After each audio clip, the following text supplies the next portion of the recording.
De cierta manera, yo celebro que traigan este tema al Pleno de la Asamblea Nacional, porque es la oportunidad perfecta para que el país entero vea cómo opera la desesperación de un gobierno acorralado. La bancada de ADN nos pide hoy que hablemos de cámaras de seguridad, de testimonios del señor Rangel, de teléfonos abiertos y de supuestos espionajes. Han hecho un esfuerzo enorme por ponerle el nombre de Segura EP a este debate. ¿Y saben por qué?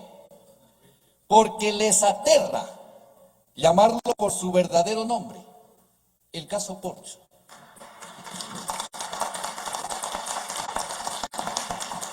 Quieren que el Ecuador debata sobre cómo se obtuvo la información, para que nadie hable de lo que demuestra esa información.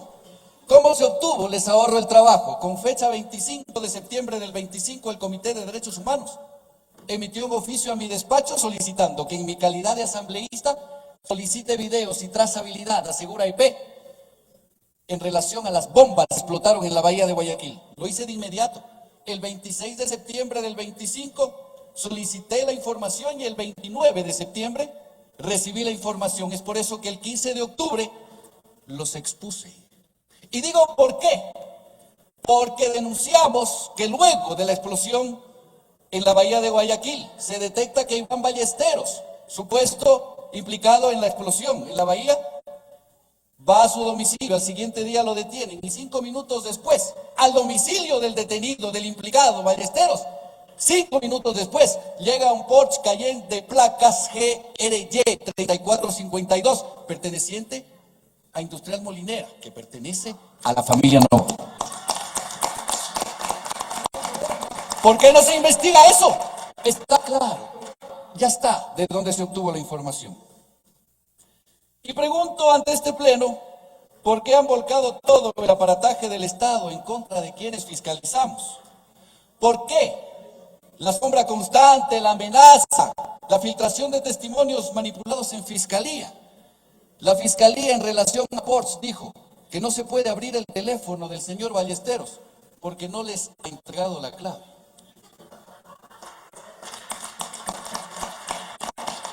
Pero lo más cínico de esta narrativa es el falso discurso sobre los recursos públicos. Hoy se rascan las vestiduras diciendo que se han usado dineros del Estado para investigar. ¡Qué ironía! Revisen, por favor, quién pagó el PIB en el último partido de Ecuador. Aquí no hay ningún espionaje ilegal contra ciudadanos ni ciudadanas. Lo que hay es un gobierno a que se le descubrieron sus pactos bajo la mesa y ahora quieren criminalizar a quienes hacemos nuestro trabajo de fiscalización. Tremendo. Mientras el país se quedaba a oscuras y perdíamos millones de dólares, no pasaba nada. Como no pasa nada con el caso Progen y ATM. Un robo descarado que nadie dice nada. Como no pasa nada con el caso Porsche. Si yo no investigo el caso Porsche, entonces después les duela que si el silencio otorga, que si no investigo la explosión de la bomba, que si no investigo el carro Porsche Cayenne que llega ahí, entonces no me estoy convirtiendo en cómplice. Después les duele que supuesto autoatentado y no pasa nada con los niños de las Malvinas. Después les duele supuesto terrorismo. Investiguen. Entonces, díganle al pueblo ecuatoriano, ¿qué pasa con 2.3 toneladas de cocaína en plástico? ¿Qué pasa con incautación de cocaína en San Luis? ¿Qué pasa con 70 millones desvanecidos del SRI? ¿Qué pasa con Gala Medios y la compra de medios de comunicación que nadie sabe cómo? ¿Qué está pasando? Pero, ¿saben lo que sucede aquí? Hay ocasiones donde a mí me gustaría responder los insultos que se me generan. Pero como dijo Sun Tzu, uno elige los enemigos y yo elijo mis enemigos. Y para responder tienen que estar a la altura del conflicto. Así que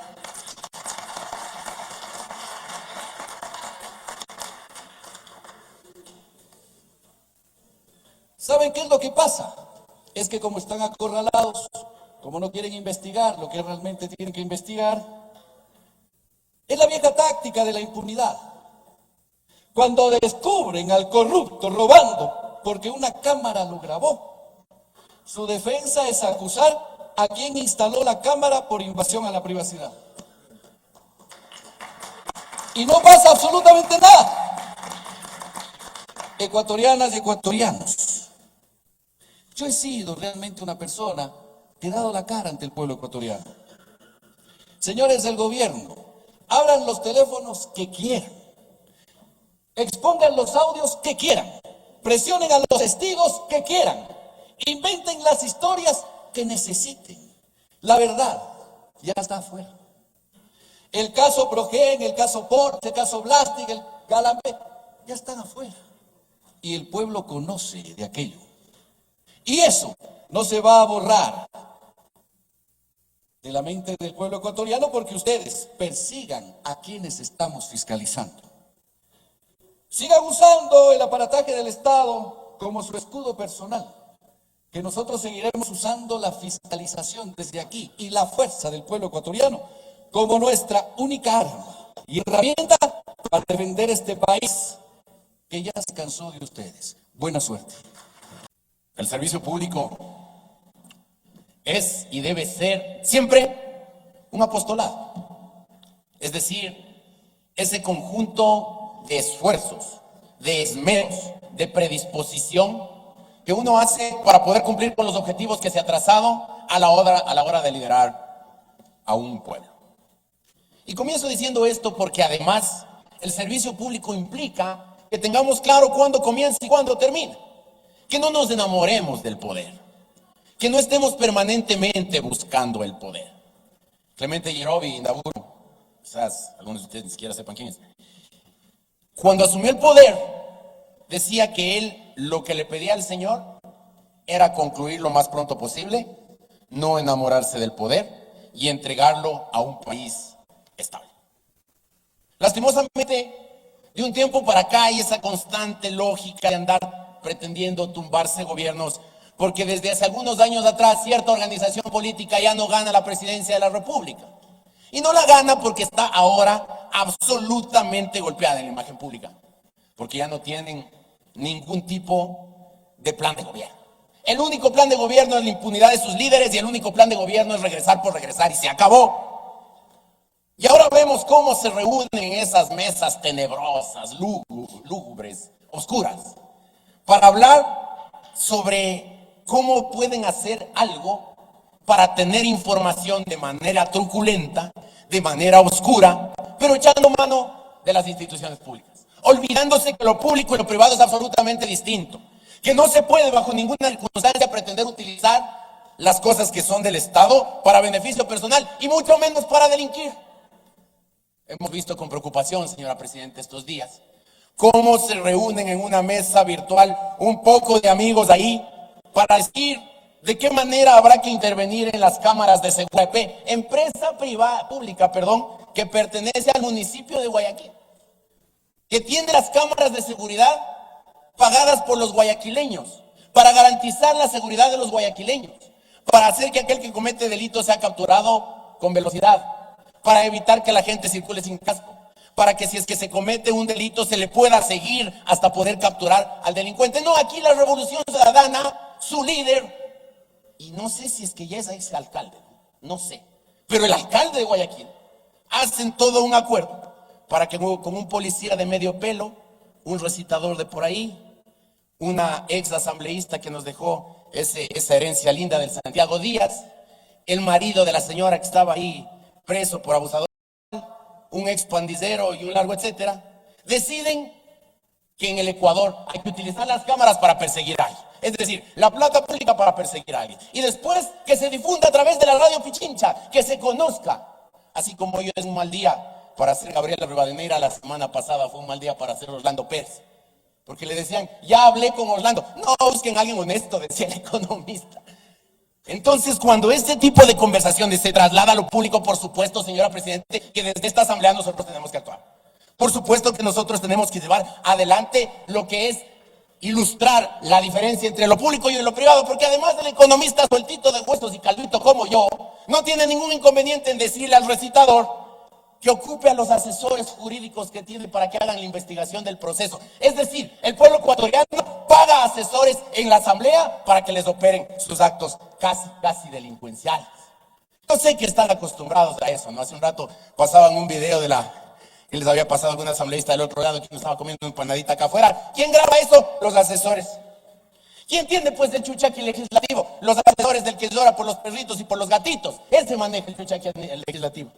Ahí hay un par de fulanos que asesoran acá a la primera fila, un señor Jaramillo y el comegato este del Granja, que pasan todo el día a costa del pueblo ecuatoriano insultando a los asambleístas. Y aquí causa gracia a la primera fila. Y acá sí se ríe. Le parece chistosísimo. Porque entienden y creen que lo público es lo mismo que lo privado. Oigan, pero esto no es nuevo, ¿no? Esto de grabarse y denunciarse y echarse de cabezas viene, como diría el doctor Hernán Salgado Pesantes, viene de antiguo en la revolución.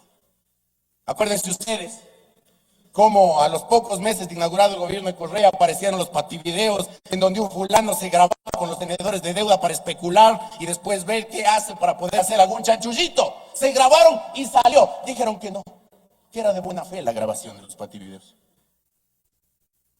Hicieron también los primeros días del gobierno de Lenín Moreno. Él denunciaba que su oficina estaba llena de cámaras y de micrófonos. ¿Quién dejó las cámaras y los micrófonos al señor Lenín Moreno? Su compañero, con el que hicieron campaña, que después le dijeron traidor y que ahora gritan a los cuatro vientos que tiene que ir preso cuando ustedes mismos le pusieron en el poder. El señor Cortázar le grababa al señor Glass cuando le decía estas cosas de Odebrecht: por favor, nada por escrito.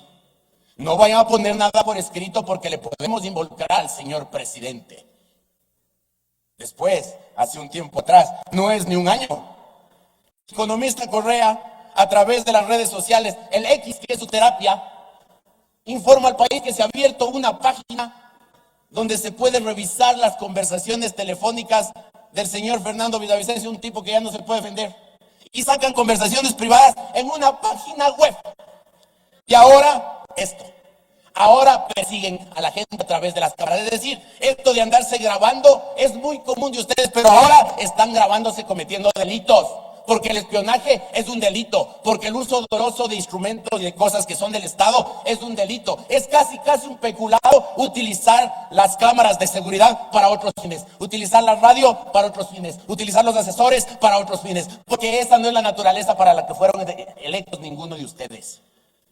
Y cuando eso se trata de violación a la seguridad de la gente, por supuesto que la Comisión de Seguridad de la Asamblea tiene que anticiparse.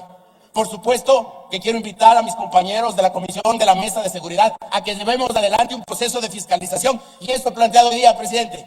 Que se vaya toda esta truculencia, toda esta basura, toda esta bacenida que tiene aquí la revolución involucrada, un montón de ellos, a la comisión para poder investigar y ver quiénes son aquellos que están atentando contra la seguridad de los ciudadanos. Porque aquí yo les puedo tomar esa linda mesa, pues. ¿Quiénes estuvieron reunidos ahí? El señor economista Correa, sentenciado por el caso Sobornos. Él encabezaba la mesa y comienza a pasar lista. Y pasa lista y el siguiente es el señor Ronnie Alaga. Orgullosamente un Latin King, decía, en esta misma mesa cuando ustedes les pusieron aquí como asambleísta e involucrado en un sinnúmero de crímenes y delitos. El señor González, ¿no? Que acá ya fue procesado por diezmos. Sus mismos trabajadores le decían que habían entregado dinero a él. Entonces él no es diezmero por nacimiento, sino por falta de votos. Que desde Bélgica se ordenó, así como a la señora Butiñá, que se les salve porque son compañeros revolucionarios. Ahora vemos pues qué funciones estaban cumpliendo dentro de esa truculenta mesa.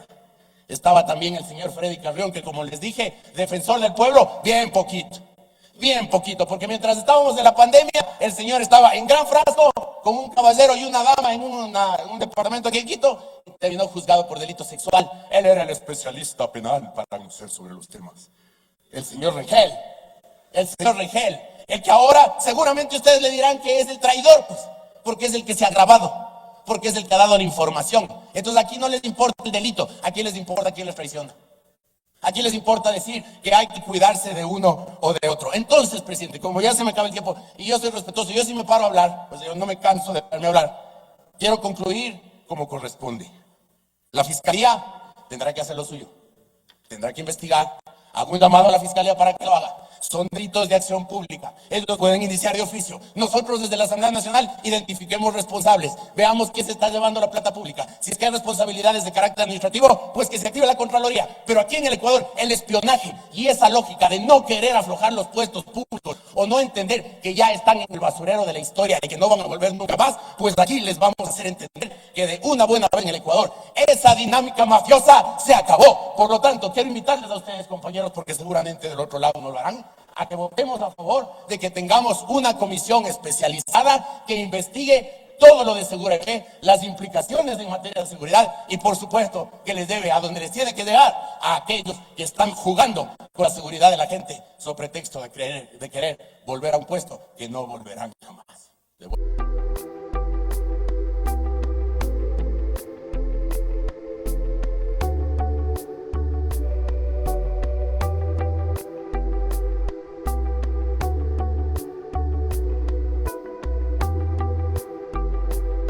Ojalá que aparecieras antes de perder la conciencia, antes de empezar esta botella. Ojalá se pudiera en un suspiro borrar mi memoria.